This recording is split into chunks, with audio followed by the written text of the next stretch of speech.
know there is a problem, in terms of not all of them are having a nice quality of life. Also in Greece, I know that some people are taking care of them. There are some NGOs, but it was a change of mindset. Like me also getting involved, me also taking care of them when I can, like me also finding myself surrounded not only by people but by animals, and this is their house, and acknowledging that relationship was really insightful. Also, I really like that since for me, because of my experiences, even Athens is a small city. You can actually have small distances. You don't need to like spend really much time in the public transport. There are these international areas you can actually reach, but you can also have local people around you, and they can be really welcoming. Um, it was also a process because when I arrived here, I was like actually 25 years old. So in comparison with my colleagues that they were studying Greek in their homelands and etc., I didn't know anything. Like when I'm saying anything, Greece wasn't in my map. Like I knew it existed. I knew about the ancient Greeks and etc., but I didn't know anything about the modern Greece and the Greeks. So I was like a baby, learning everything, like trying to understand and also getting really impressed about some behaviors and, the contrast. Greek people for me are not middle terms people. Either they are amazing, either they can be really tough with anyone, like they don't have these middle points. And this is something like personally that impresses me because in Mexico everyone is really friendly. We are too much friendly and too much welcoming and too much giving preference to the other that is not local. So here it was like another way of seeing how people interact. So this is my first pro, like having all these different environment, international, locals, the cats, the other animals, the nature. The second one, I have mentioned it briefly, is that the dimension of the cities are still manageable. I don't know if they are managing well what's going on inside them. But yes, they're also quite safe in comparison to other places I've been living as a woman. I'm always traveling alone, I'm studying alone. I need to be sure that I can do my things and no one will go with a gun and take my stuff, or I don't know, these aspects that I have passed are really priorities. And in Greece, I'm feeling more or less like safe. Of course, there are things ongoing. The more you get involved in the society, the more you realize that not everything is like, let's say, like a fairy tale, but it is in general terms safe still. Also for traveling, people are like really accommodating with you, so you will not feel like overwhelmed. Oh, I cannot find info and I'm alone here in an island or in another place and no one will help me. They will. And of course, also because I have some allergies and being like having the celiac disease, which is experience that I don't wish to anyone to experience in their life. And I cannot eat gluten. And when you have a natural diet, it is really easy. You just need to prepare your own food, and maybe eventually you can go to eat to have a dinner outside. But in Greece, there is not that knowledge, like in Milan, for example, or in Spain, that it's really easy for me because it's an expensive diet. The more organic and natural you eat lately, the more expensive it would be the supermarket or the market or the organic thing. In Mexico, it's not an issue for me because it is true that we have a more in like we have a variety of local fruits, tropical things. They are not expensive. It is true. Also the meat and these things. But in Greece, it's still standard. I know it's expensive, but it's not doubling the prices. Like if I'm moving to another European city, like or a country like in France. When I'm going outside for dining, they're really accommodating. They're trying to understand. So this is something that really makes me feel also safe. Also, like I don't have to leave my social life aside just because no one cares or tries to help. Maybe they don't know, but that's another thing. You can always try to explain. So in general, like these three main aspects are like really pros. I couldn't be here if one of those weren't like a reality. And the cons, well, my experience was mainly with local people. You know, at some point I left the Erasmus life and my bubble, and I have to move to a small town in the Peloponnese with my husband's family because we had a difficult situation. One of the best experiences in my life because everything I learned from Greek courses, languages, and blah, blah, blah, blah, I had to apply them there, but in 1 second. They were mainly old people. They weren't teenagers or people at my age. Only my husband, you know, and I were like 20 something. Their his family were outstanding, welcoming, and they were always curious about my experiences, how to make me feel well, and you know. But I wasn't seeing a lot of people around. We had the same front. We could stay here in the nature, etc. Maybe when you come here as a pensionist, this is the ideal life, you know. But when you're like after finishing your master's degree, you're working remotely and etc. It can be a change. It's not being in Athens, it's not being in Thessaloniki, it's not like having your friends close for talking. It's only the phone that you have there if you want to reach someone. And even the people that I knew in Athens, they wouldn't come every weekend to meet me, you know, like I was stuck. I felt that isolation in a beautiful place, though. Like God sent me there. And I learned a lot. I struggled also a lot. I cannot say that I didn't see people being depressed, which was one of the demythifications. You know, everyone says Greeks are really like happy souls and this, but I have seen the how this crisis, the corruption, the political oppression, you know, like all these things are hitting them really much, really deep inside at different ages. This was something I appreciate because I'm a writer also, you know, and this allows me to understand human nature the way it is. Also allows me to communicate on other levels, to share my experiences, to learn from theirs. But of course, it was really impressive during the pandemic. Maybe you all remember that I switched countries. I was in France. It was a tough moment. But when I came to Greece and the restrictions were lasting 1 year, 9 months more, 2 years more, I don't know, like this political game, it was unnecessary. Here, government likes to punish their own population. I'm not talking about the privileged foreigners who maybe they can escape once in a while, you know, like from this reality. Um, so for me, that was one really negative aspect to see. Also because there are a lot of things ongoing under the table when you see the news, the things they don't say, the things they say, in which way they say it. I know that the young generation is really angry with their own government, not only the young generation, but this leads to other things. I will jump to the third point because it's related to the first.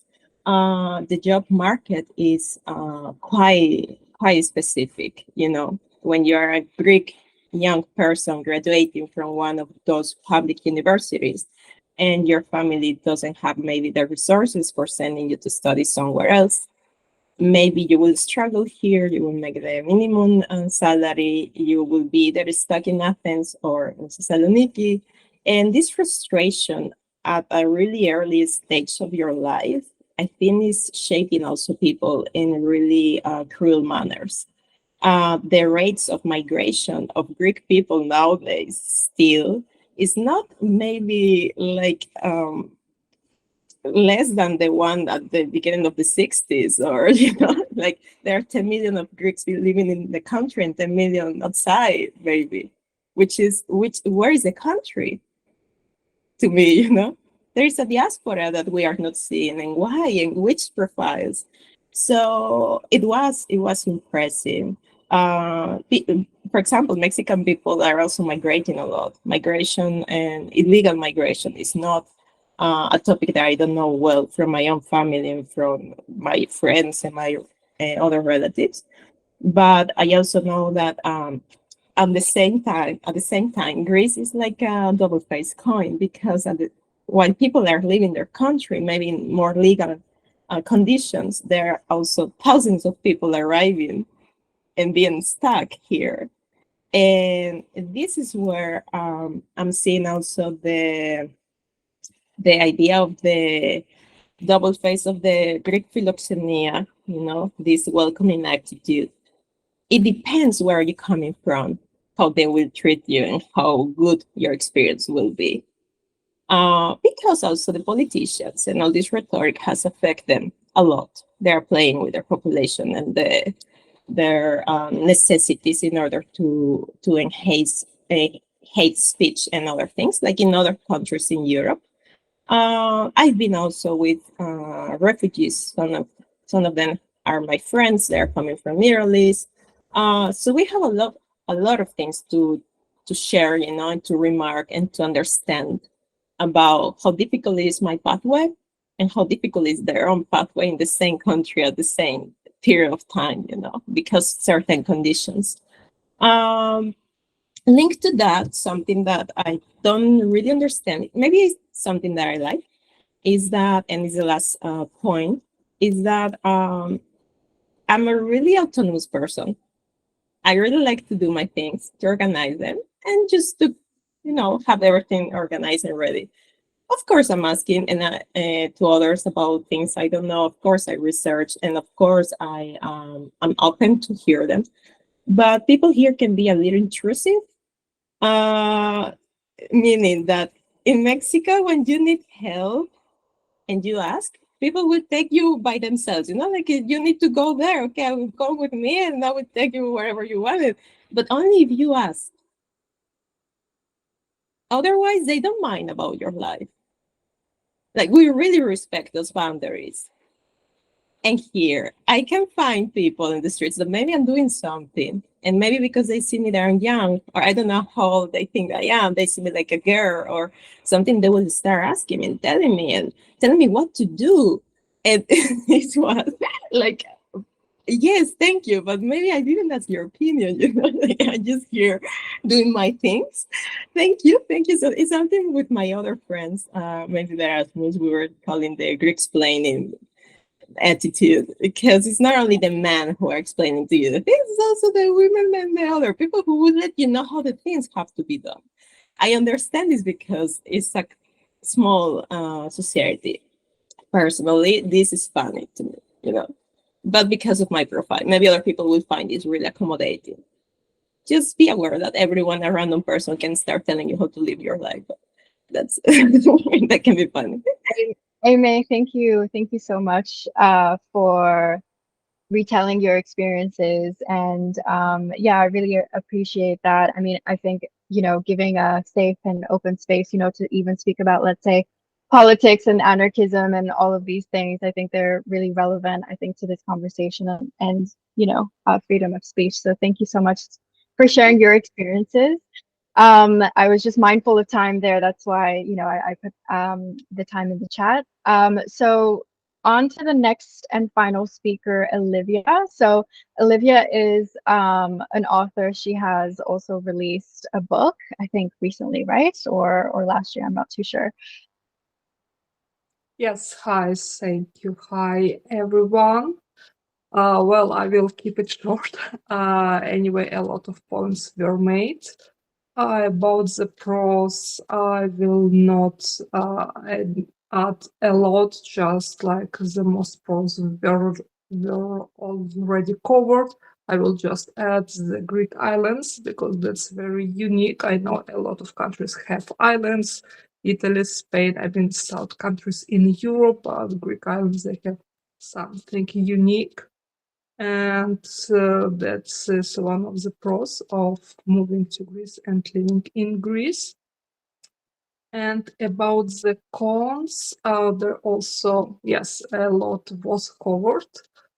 I will just add from my side, well, it was mentioned about the patriarchy. Yes, that's true, but also it's not only patriarchy, it's also this alpha male psychology. So it's not only the male is patriarch, but he's acting like this alpha male in the wild nature, which most of the times it's really difficult to communicate with such people and get things done.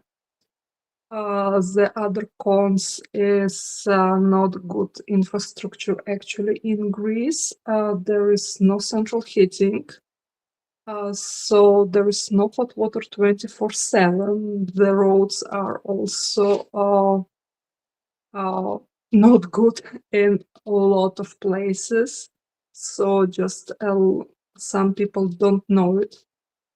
And so it can be a shock when people are coming from more civilized country, if I may say so, and where they used to have hot water and they used to have a good heating or like cooling in the summer and so on, and they're coming to Greece and that's not this and that's not this. It can be done, but it's autonomous. So everybody has to take care of their own heating, of their own cooling in summer, and some of people don't count on this. Yeah. And the last thing, which is the con, is expensive. It's all relevant, of course. It's relative, I mean, but from traveling experience and living also in other countries, the food, clothing, and some other things, entertainment in Greece are expensive relatively to the salary in Greece. And people don't know it. Like, for example, the simple things like frozen pizza in Greece in supermarket, it's €5, 7, 8, even €9 for frozen pizza, which you can go to pizzeria on the corner and get fresh pizza for €5. In, for example, even in Netherlands, the frozen pizza you can buy with €2, so it's a big difference. No, not to say that in Netherlands the salaries are higher than in Greece. So it might seem that it might be something cheap relative to some countries, but overall in Greece prices are expensive.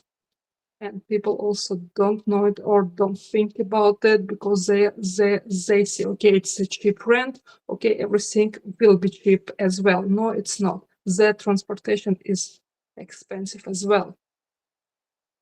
In Europe, in Central and North Europe, with from 10 to 20 euros, you can travel to other country, or you can travel to 2 different countries in one route. In Greece, with €10, you will not go far. Definitely not. From Athens to Thessaloniki, one-way tickets is €50 by bus. And this is the cheapest one. So a lot of people don't know it or just don't think about it because they have other things to think when they're moving, but that's the reality. So the prices, they're very, very expensive. And putting all my experiences together of living in Greece, I had this project in my mind for a few years, and this year I was able to finalize it, and I published my first book, and it's about Greece. It's this one, With Love Greece. It's about fun, informative guide to Greek culture. So I try to summarize the most important things about living in Greece. It's suitable for people who just moved to Greece, who wants to relocate to Greece, or even if somebody wants to go to holiday and just they're interested in Greek culture. That's the book ideal.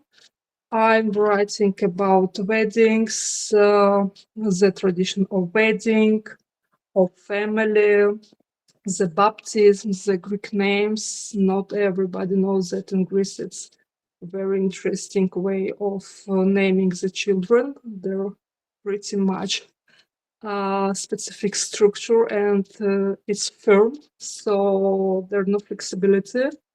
And so about birthdays, some public holidays which are very important to Greece, public transportation, of course, getting around the Greece, food, culture, breakfast, and so on. There's a lot. It's 200 pages.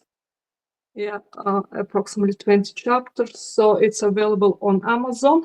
If somebody is interested, I will recommend it. So the transition when moving will be smoother. So the person would know what to expect and not get this cultural shock. Why is this way? Because it's this way, and that's why my book actually ideally should prepare the person to the culture and the tradition that are in Greece. And also somebody mentioned about the work. Yes, I also covered it. The nepotism is Greek as a big thing. It's still alive. And I don't know if it's going to change any soon, but yeah, people should Olivia, also your audio, sorry to interrupt, your audio is a bit fuzzy. Can anyone also notice the fuzziness? Or it's just me, I don't know. No, No, so I hear you perfectly, Olivia. Okay, Thank you heard okay. Yeah, okay, maybe it's for me. Never mind. Continue. yeah. So somebody already mentioned it about the work, and some people are relocating to Greece to work here, or they already have the contract. So they just need to keep in mind the nepotism. That's it. It's still alive. It's there, even if he's a perfect candidate with a huge history and big diplomas, a lot of diplomas.